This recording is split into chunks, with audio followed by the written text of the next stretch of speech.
В 1947 году завершился контракт трех братьев Мазерати с семьей Орси, которой они продали свое детище 10 лет назад.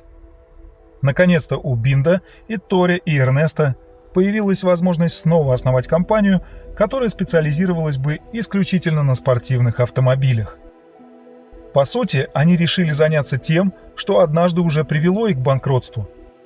Но, вернувшись в Болонью на старую фабрику Мазерати, они открыли новое предприятие, получившее название Officina Specializzate Costruzioni Automobili, или сокращенно ОСКА, специальная компания по конструированию автомобилей.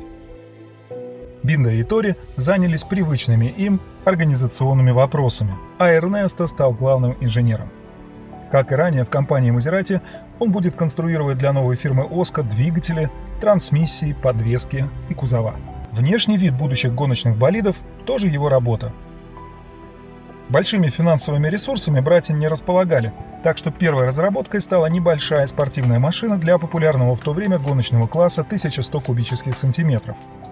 Модель получила индекс MT4, что расшифровывалось как Мазерати типа 4, где цифра совпадала с количеством цилиндров двигателя. Легкая конструкция представляла собой двухместный родстер с мотоциклетными крыльями и фарами, скрытыми за решеткой радиатора. Он имел немало общего с ранними моделями Мазерати, которые по контракту строили братья для своего работодателя. Например, трубчатая рама, независимая передняя подвеска на двойных поперечных рычагах и пружинах, барабанные тормоза с гидравлическим приводом. Однако под капотом вместо рядной шестерки разместился четырехцилиндровый двигатель объемом 1092 кубических сантиметра с одним верхним распредвалом. Развивал он 72 лошадиные силы. Дебют состоялся в августе 1948 года на Гран-при Пескары, однако Франко Корнакии, выступавшему за рулем спортивной машины, до финиша добраться не удалось. Первые победы для ОСКА пришли в 1949-м. Джулио Кабьянко одержал победу сначала в мае на гонке в городе Феррара, а затем через пару недель на кольце Тигулио.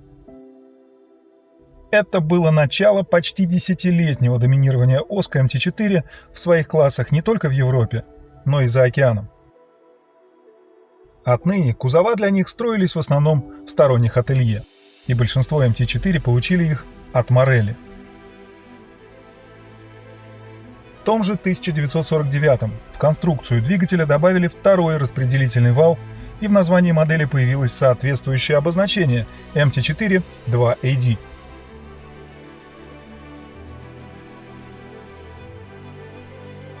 Теперь его отдача стала на 20 лошадиных сил больше, а в пару к нему добавили мотор с увеличенным объемом 1340 кубических сантиметров с показателем мощности в 100 сил. Эти автомобили несколько раз побеждали в своих классах в мили-милья, а в 1953-м уникальный болид под номером 48 с кузовом от ателье Виньяли и мотором 1,1 литра занял 18 место в общем зачете и первое в своем классе в Лимане.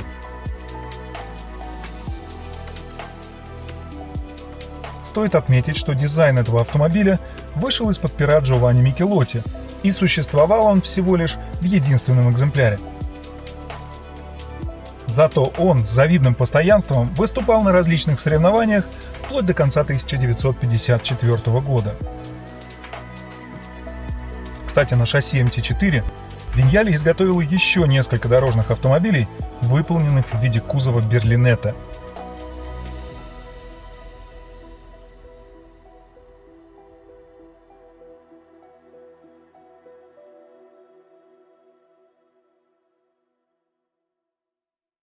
А самой успешной стала 1,5-литровая версия МТ-4 мощностью 125 сил. Конструкторам удалось создать серьезного противника для Porsche 550 Spyder в гоночном классе до 1500 кубических сантиметров. В 1954-м Лиман остался непокоренным. Обе машины заводской команды попали в аварию. Правда, одной все-таки удалось доехать до финиша своим ходом, но об этом поговорим чуть позже. Зато МТ-4 заслужил восхищение таких легендарных гонщиков, как Брикс Каннингем, Джим Кимберли и Стирлинг Мосс, которые с удовольствием выступали на нем в различных соревнованиях.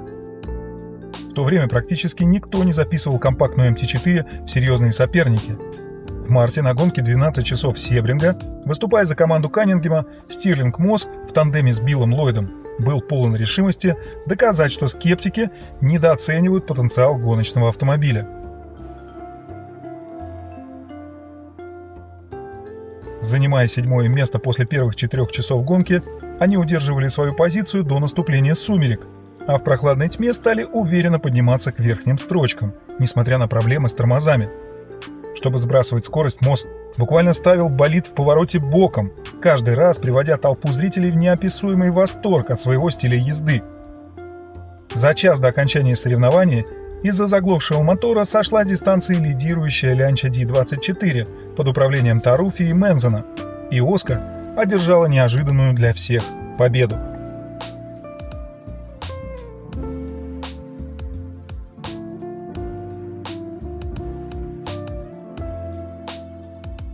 К слову, в этом соревновании участвовало 6 МТ-4, заявленных от разных команд.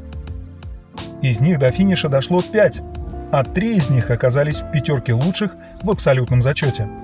Это был настоящий триумф.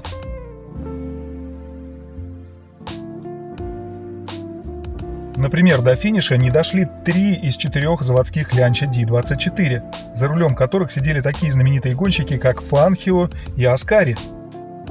А команда Каннингема потеряла болид C4R и Ferrari 375mm.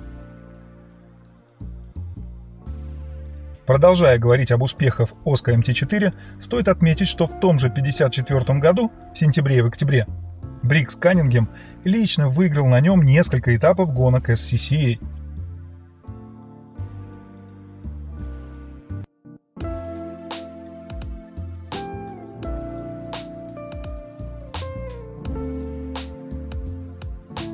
В 1955-м МТ-4 продолжает доминировать в классах 1100 и 1500 кубических сантиметров, в таких гонках как 12 часов Себринга, Мили-Милья и Тарго-Флорио.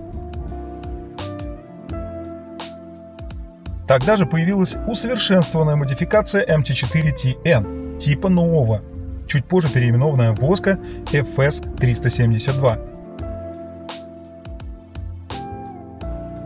На соляном озере Бонневиль версия TN отобрала 18 мировых рекордов у MG и Porsche. А еще среди ярких моментов Оска МТ-4 можно отметить призы в Лимане 1958 года и Себринге 60-го за лучший индекс производительности, то есть за отношение пройденной дистанции к объему мотора.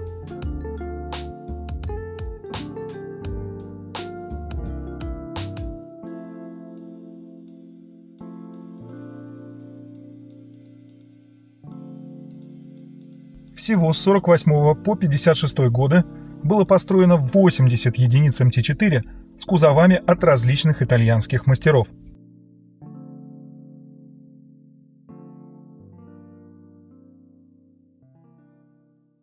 Был у братьев Мазерати и опыт постройки болидов Формулы-1.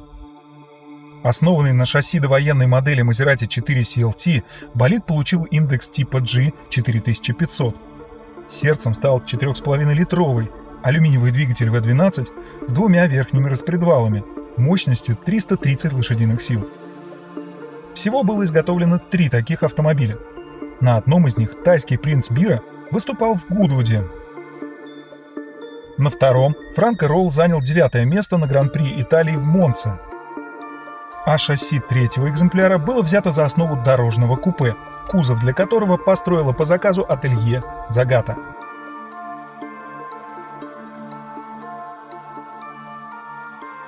Изменения в правилах Формулы-1 в следующем сезоне 1952 года привели к постройке еще одного болида Оска 2000 с 2-литровым рядным 6-цилиндровым мотором мощностью 165 лошадиных сил, но он не смог выиграть ни одной значимой гонки. После этого неудачного опыта братья Мазерати не имели дел с производством машин для Формулы-1. А вот для участия в Формуле-2 сезона 52 и 53 годов Эрнесто подготовил одноместный автомобиль типа F2 2000. Под капотом расположился рядный 6-цилиндровый 2-литровый двигатель с 2 распредвалами, выдающий 160 сил.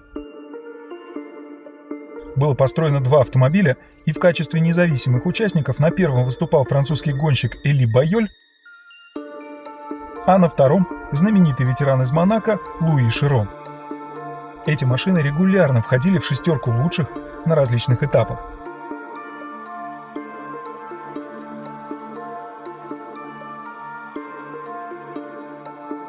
Чуть позже, взяв за основу шасси F2, Эрнесто построил еще 5 двухместных автомобилей, кузова для которых были построены в сторонних ателье.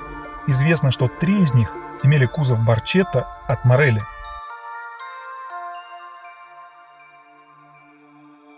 В 1956 была разработана модель S187, оснащавшаяся 4-цилиндровым силовым агрегатом объемом 749 кубических сантиметров, мощностью 70 лошадиных сил.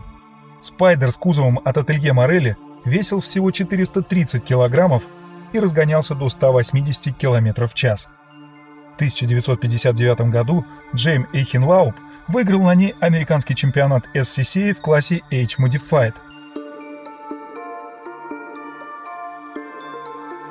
Даже будущий владелец Мазерати Алессандро де Томазо в течение 3 сезонов с 57 по 59 годы участвовал в различных гонках вместе со своей невестой Изабеллой Хаскель именно на машинах марки «Оска».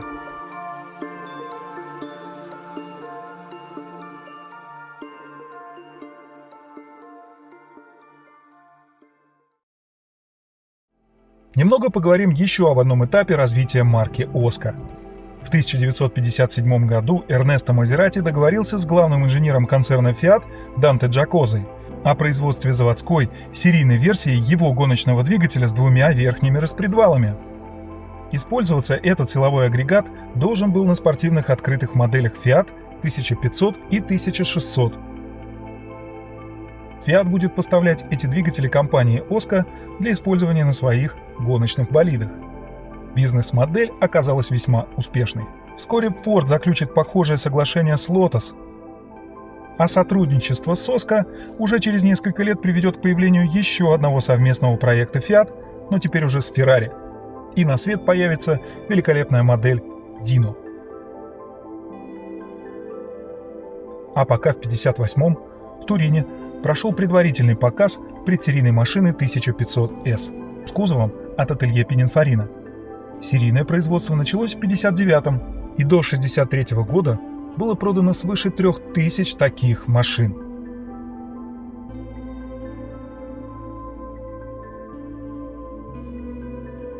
К тому же на производственной линии Пининфарино бок о бок с Альфа Ромео Джулия Спайдер и Peugeot 404 Кабриолет мелкосерийно выпускалось и купе. А еще в небольших количествах аналогичное купе изготавливало также и ателье Виоти.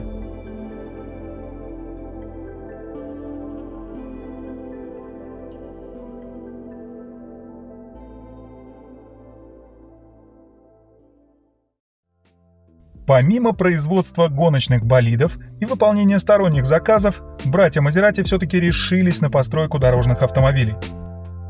Благодаря контракту с Fiat, приносящему стабильный доход, было решено вложиться в новый проект. Прототип серийной модели 1600 GT был представлен на Туринском автосалоне 60-го года. Как нетрудно догадаться, под капотом разместилась великолепная рядная четверка объемом 1,6 литров в паре с 4-ступенчатой механической коробкой передач. Двигатель предлагался в 3 итерациях: мощностью 95 сил с одним карбюратором Weber, 105 сил с 2 или 140 лошадиных сил в гоночной спецификации с двойным распредвалом. Из современных на тот момент решений были полностью независимая подвеска и дисковые тормоза Dunlop по кругу. Но назвать автомобиль исключительно дорожным было нельзя. Легкий и недорогой, его без труда можно было использовать не только для повседневных поездок, но и для гонок на треке.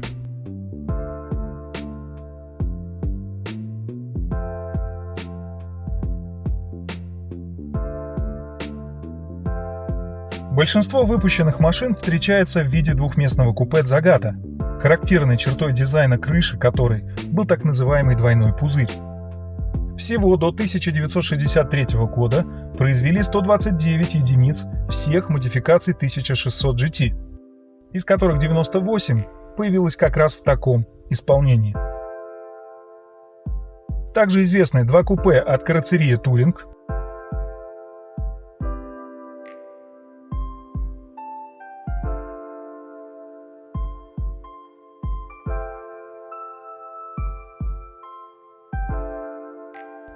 два купе от Michelotti,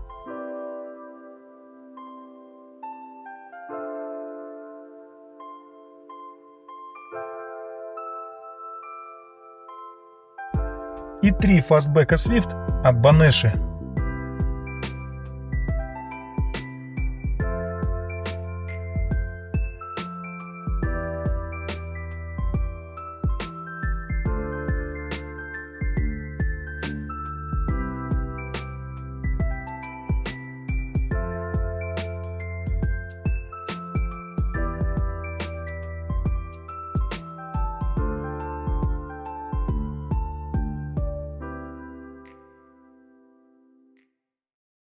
К сожалению, финансирование гоночной программы оставляло желать лучшего, а продажи так называемых серийных машин не приносили должного дохода. Не дожидаясь, когда наступят слишком тяжелые времена, братья Мазерати заблаговременно оценили положение дел. Поэтому в 1963-м ими принимается своевременное предложение о покупке крупного пакета акций со стороны Доминика Агусты, владельца крупного холдинга, производившего мотоциклы и вертолеты. Новый собственник видел в бренде Osco возможность выйти на рынок исключительно дорожных автомобилей. Спортивные достижения его не интересовали вовсе. Он свернул все гоночные проекты, которые братья разрабатывали перед тем, как продать компанию.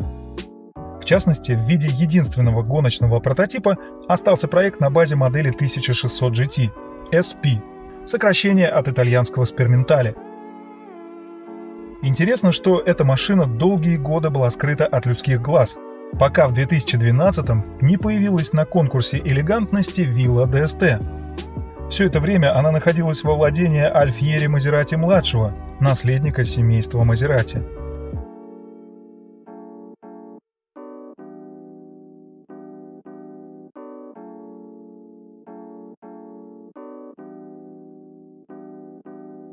То вернемся в 60-е. Все денежные вливания нового владельца пошли на развитие гражданского модельного ряда. Взяв за основу Fiat 1600S самой мощной четверкой, под его началом была разработана модель Osco 1600 TC с кузовом из стеклопластика и посадочной формулой 2+2. Дебют состоялся на Туринском автосалоне 1964 года, и вместе с ней показали компактное купе и родстер Osco 1050.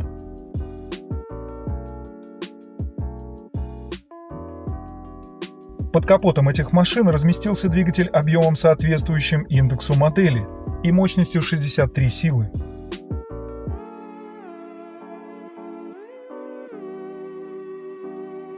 В 1965-м к этим разработкам добавили еще один купе и родстер с индексом 1700 GT. Кузов для них изготовил ателье Загата. Но силовой агрегат теперь был позаимствован у Ford Taunus. Это была V-образная четверка объемом 1,7 литров, мощностью 95 сил.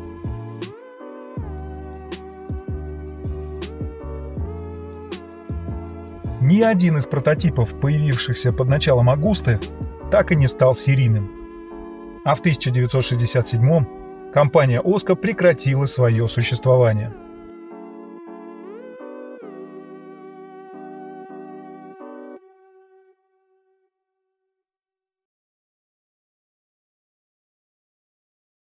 В 1998-м состоялась попытка возрождения марки Osco.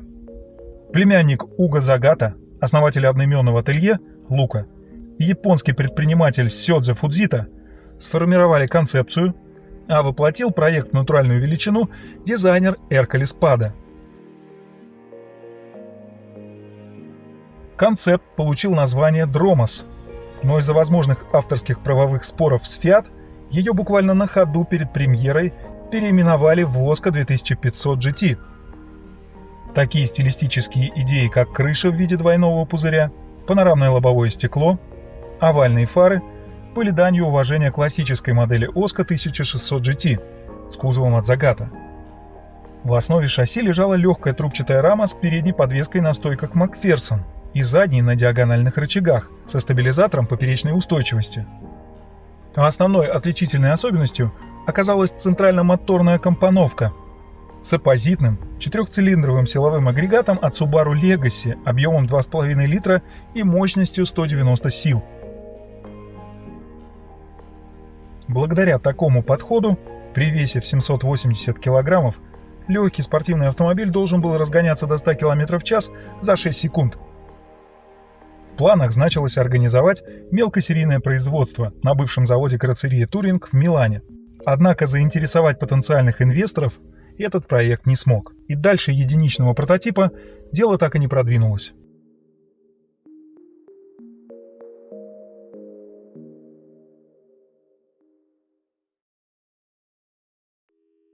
Вот мы добрались и до нашего героя выпуска.